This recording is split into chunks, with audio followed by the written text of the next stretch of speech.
fire retardant paint on fire retardant plywood because it has a tendency to crack, flake, and fall off.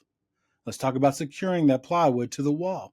Best practices tells us that if you've got a drywall and say wood studs or metal studs that you can use, and you can hit the studs, you can use galvanized screws.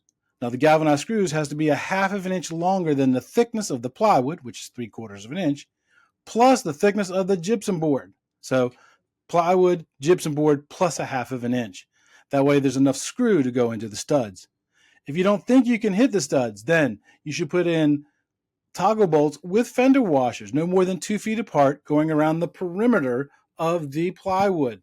No more than 2 feet apart, and they have to be at least 2 inches away from the edge of the plywood to get a good bite on that plywood.